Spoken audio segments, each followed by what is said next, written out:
అమ్మ పూర్వం చూసుకుంటే చిన్న ఏజ్‌లోనే మ్యారేజ్ అయ్యేది. మ్యారేజ్ అయిన ఒక 1 ఇయర్‌కి పిల్లలు అయ్యేవాళ్ళు.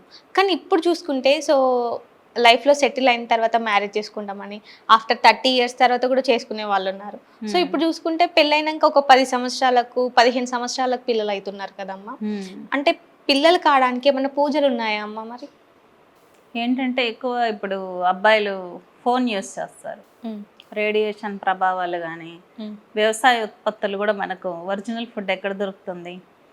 ఇంతకుముందయితే ఇంట్లోనే భోజనం చేసేవాళ్ళం. హ్మ్. హోటల్ ఫుడ్‌కి బాగా అలవాటు పడుతున్నారు గదా! అవును. ఎందుకు ఈ హోటల్ ఫుడ్‌కి అలవాటు పడుతున్నారంటే సరైన కుటుంబ వ్యవస్థ. ఇంట్లో ఆడవాళ్ళు వంట చేస్తుంటే, నువ్వేం చేస్తావు ఖాళీగా ఇంట్లో ఉంటున్నావు గదా!" అన్నారు. హ్మ్. ఇప్పుడు ఆడవాళ్ళు జాబ్ చేస్తుంటే అందరి హెల్త్ స్పాయిల్ అయిపోతుంది. అవును. లేడీ బయట ఫుడ్డే తినాలి. హ్మ్. జెంటు బయట ఫుడ్డే హ్మ్. తినాలి. ఇంట్లో పిల్లలకి బయట బయట ఫుడ్డే ఫుడ్ కావాలి. పెట్టాలి. హ్మ్. అప్పుడేమవుతుంది ఇంట్లో నలుగురి హెల్త్‌లో ప్రాబ్లమ్ అయిపోతుంది. హ్మ్. తర్వాత తర్వాత జనరేషన్ ఏముంటుంది? మగవాళ్ళకి పిల్లల్ని ఉత్పత్తి చేసే సామర్థ్యం తగ్గిపోతుంది. ఓకే. సిగరెట్స్, డ్రగ్స్ వీటికి అలవాటు పడిపోతున్నారు. హ్మ్. ఎక్కువ మంది అమ్మాయిలకు అలవాటు పడిపోతున్నారు. హ్మ్. ఈ సెక్సువల్ రిలేషన్‌షిప్స్ అనేది 10థ్ నుంచే స్టార్ట్ జేసేస్తున్నారు. హ్మ్. ఇంగ అతను 30 ఏళ్ళకో, 40 ఏళ్ళకో పెళ్లి చేసుకుంటే ఇంకా పునరుత్పత్తి అనేది ఎక్కడ జరుగుతుంది? హ్మ్. కాబట్టి బ్రహ్మచర్యం అనేది పాటించాలి ప్రతి ఒక్కరు. ఓకే. బ్రహ్మచర్యం పాటించినప్పుడు అతనికి పిల్లలు ఉత్పత్తి చేయగలిగినటువంటి శక్తి ఉంటుంది. ఇంకా 30లు, 40లు దాటాక పెళ్ళిళ్ళు చేసుకుంటే ఇంకా లేడీస్‌కైతే పీసీఓడీలు హ్మ్. ఇవన్నీ ఎందుకొస్తున్నాయి? ఇంట్లో వంట చేసుకొని తినేవాళ్ళు లేరు. ఒకటి. ఓకే.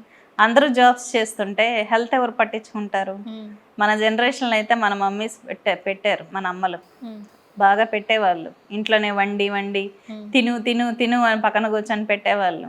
ఇప్పుడెవరు పెడుతున్నారు అంతగా? అవును. కాబట్టి పర్సనల్ కేర్ ఇంట్లో వైఫ్ పిల్లల కేరు, తిన హెల్త్ చూసుకుంటుంటే భర్త సంపాదించాలి. ఓకే. లేకుంటే భార్య సంపాదిస్తున్నా భర్త చేయాలి. అంటే ఇద్దరు వర్క్ హ్మ్. చేసుకోవడంలో తప్పు లేదు. ఓకే. ఇద్దరు సంపాదిస్తున్నప్పుడు ఇద్దరు పని చేసుకుంటే ఏం ఏం తప్పుంటుంది? హ్మ్. కాబట్టి కొన్ని సామాజిక కారణాలు, కొన్ని సాంస్కృతిక సాంప్రదాయానికి సంబంధించినటువంటి కారణాలు, కొంతమంది అదర్ ఇన్‌ఫ్లుయెన్స్‌ల వల్ల ఇక్కడ పునరుత్పత్తి అనేది తగ్గిపోతుంది ఓకే. మగవాళ్ళలో. కొన్ని రకాలైన హ్యాబిట్స్ అందుకే కొంచెం దైవము, పెద్దవాళ్ళు, కుటుంబ వ్యవస్థ విలువలు తగ్గిపోతున్నాయి కదా సొసైటీలో. మైక్రో ఫ్యామిలీస్ అయినాయి. ఇప్పుడు లివింగ్ రిలేషన్‌షిప్ వచ్చాయి. హ్మ్. కాబట్టి ఇంకా ఎవరిది వాళ్ళు, ఎవరికి ఇష్టం వచ్చినట్టు వాళ్ళు. ఎవరు చెప్తే ఎవరు వింటున్నారు? మీరేంటి మాకు చెప్పేది? హ్మ్. ఎవరు చెప్పినా ఎవరు వినరు. నువ్వేంటి అవును. నాకు చెప్పేది అంటారు.